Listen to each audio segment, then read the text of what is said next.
Hey, what is going on, everybody? It is Minituff here, and switching up the intros because I like to. And today I wanted to be talking about the Xbox One versus PS4.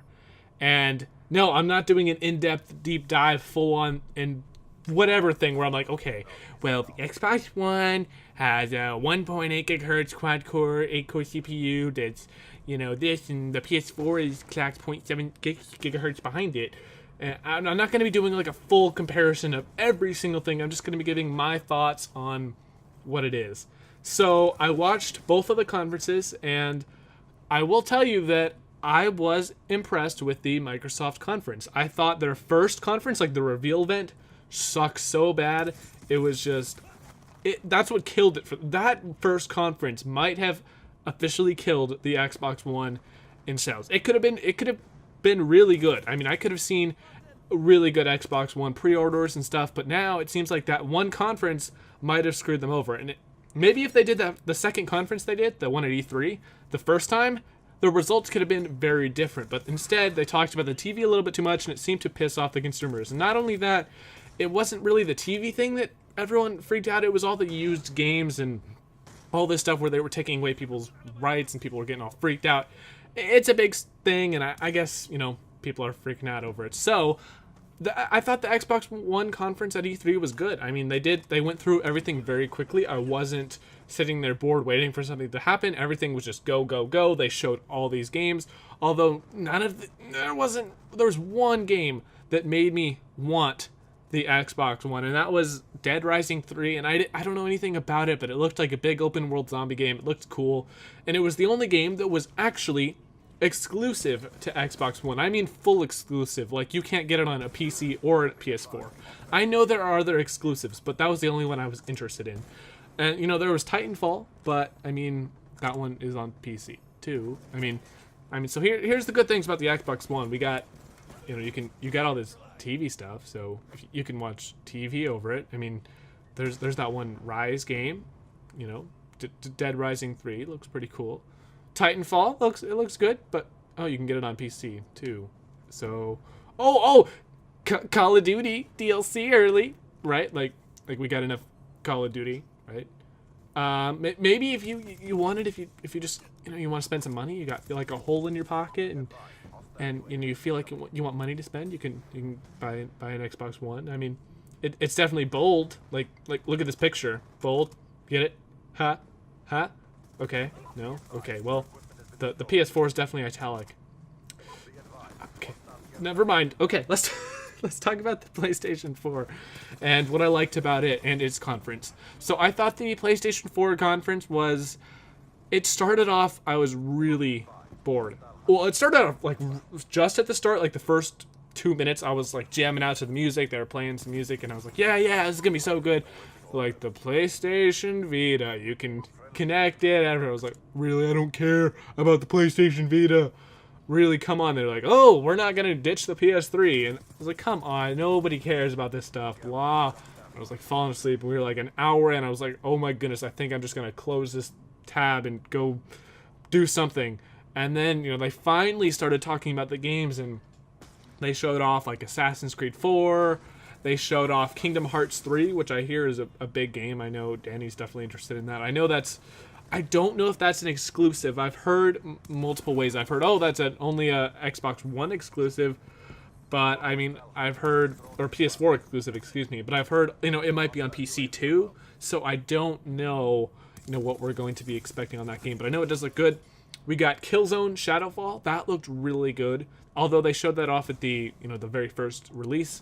They showed us Last of Us, which I mean, I want that game, but it's going to be on PS3. So I don't know if that, it's coming out this Friday, right? I don't know if it's coming out on PS4 too. So we'll have to find out about that. We got the hardware of the PS4 is actually more powerful than the Xbox One, which is pretty crazy considering the PS4 is $100 cheaper. And, the hardware is almost the same, except for the only thing that's different is the RAM. They both have 8 gigabytes of RAM, but the PS4 does have faster RAM, and I'll try to explain the difference. And the PS4 has GDDR5 RAM, which is found in graphics cards. I have a GTX 680, and it has 2 gigabytes of GDDR5 RAM. and the PS or the Xbox One, all these numbers and crap is getting confusing. The Xbox One has 8 gigabytes as well, but it's DDR3 RAM. And DDR3 RAM is used in my computer as well. It's used to connect to the CPU. So DDR3 is better for CPU, and DDR5 is better for GPU. I've heard the difference is that the DDR3 can actually react faster. So like say you do something, it can send information faster. Like it can send it, it will send it, get it done faster. But the PS4, that GDDR5 RAM can send more information, so it has bigger bandwidth. That's all I know. I don't know how that actually impacts the games. It could be a huge difference. It could be very minute, and we won't even know. But also, the PS4 is going to be supporting used games, and this is something that I don't know if people have talked about, but they went up on stage and they're like, "There's no used game restrictions," and I put this funny video. They're like, "Here's how you share a used game on the PlayStation 4. Step 1: give the game to your friend." And they gave it to him, and then the video was over. But I don't know 100%, but I think they said they're not going to be required to have all these used game DRM, but it is an option if publishers want or developers want to do this on their games. And I feel that that's exactly the same on the Xbox, but I don't know why their Xbox is getting a bad rap for this. I know there are more restrictions on the Xbox One where you can only connect, like you have to connect every 24 hours to check in to see if you're not pirating games, which who pirates games on consoles? And really, and the PlayStation totally shot right at Xbox One when they were like, yeah, and you don't have to connect online, play it offline. It's a gaming console, not a media console. They were firing shots right at the end of that thing, and everyone was cheering. It was awesome. So, but I feel like on the PlayStation 4, there's going to be less restrictions, and I know that for a fact. I know that you're not going to have to check online and stuff like that. They said it. So I'm just hoping that, for the way I see it is, if someone puts out a game, okay, let's use Call of Duty for an example. Or no, let's use Battlefield 4, because I know Battlefield 3 did this with the online pass. Let's say, I know EA got rid of online pass, guys. I know, I'm just giving an example. Let's say they put out Battlefield 4 on the Xbox, and they make it so, they have DRM, and you can't use games, you can't share it. Once you buy the disc, it's locked to your account. But then on the PS4, they go over and they're like, okay, we're going to allow this game to be used. You can share it with your friends. I just don't understand how they would do that. They would allow different ways for the game to work on different consoles. So I either see it as a good thing where they're going to not do it at all, or they're going to, some companies might dip their toe into the water and be like, okay, we're going to do it across all consoles, because I know the PS4 is capable of doing it, but I don't think you have to do it. So that's my take on it. And if you're asking which one do I think is better, well, out of the consoles, I am definitely in the PS4 camp as of now. I started off, I was totally like, I'm going to get the Xbox One. I don't care what the PS4 has to offer, but I'm going to get the Xbox One. But then, man, all this Xbox stuff went down.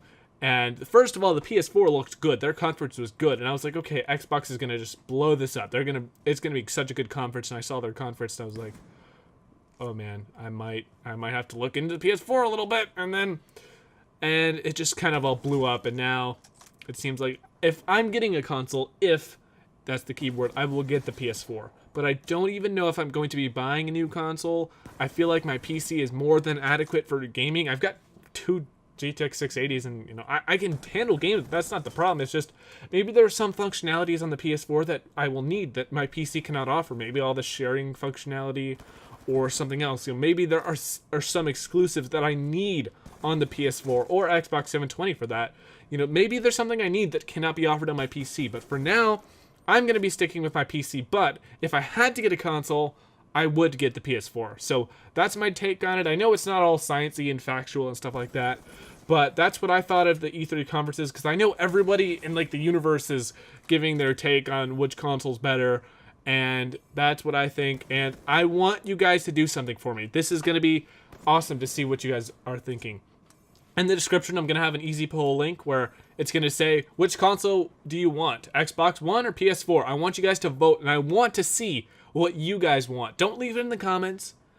I don't want to flame more in the comments. I want it to be an anonymous vote so everyone can vote, and I want everyone to do it. I want to see how many votes we can, because I want to know which console is going to dominate the next generation. My guess is it's going to be a 3-to-1 ratio. We're going to have let's say 30 people getting the PS4 and 10 people getting the Xbox One. Maybe it's more for PS4, maybe it's vice versa. I don't know. But I want you guys to go vote. That is something that I really want to see, which console you guys are interested in. So that's my video, guys. I hope you enjoyed it, and yeah, peace out. PS4 for the win. Bye. So instead of leaving you with just a bunch of gameplay to watch for the rest of the video, I decided to continue talking about, my thoughts on the PS4 versus Xbox One. And this isn't really like what I think about the two. It's just kind of saying that, hey, I looked at, the PS4 pre-order sales, and it looks like they are completely smashing the Xbox One in terms of pre-order sales at this point. And I've seen that there was an interview. Oh my gosh, I shot this guy right here. Look at this. Boom. Rewind that. I shot him. But anyway, so I mean, the pre-order sales look like they're way up, and Sony is, I'm sure they're definitely playing onto this whole, anti-used games thing that's going on the Xbox One. So they are taking full advantage of all the negative press that's going on for this Xbox One release. And I think that they are going to definitely dominate the next generation of gaming, at least for the very beginning. If Xbox comes out with something that completely turns it around and blows everyone's mind, I don't know what they would do though, but I definitely am looking forward to the next generation of gaming, as it's going to push games further and make them better for the PC community, Xbox community, and PS4 community. So with that, guys, now I will leave you, and I should have won this. I think this is the guy that killed me that one time randomly. So if I would have killed him before, I would have won the game, because I would have been up, he would have been down. Oh, it would have been great. But that's it, guys. Bye.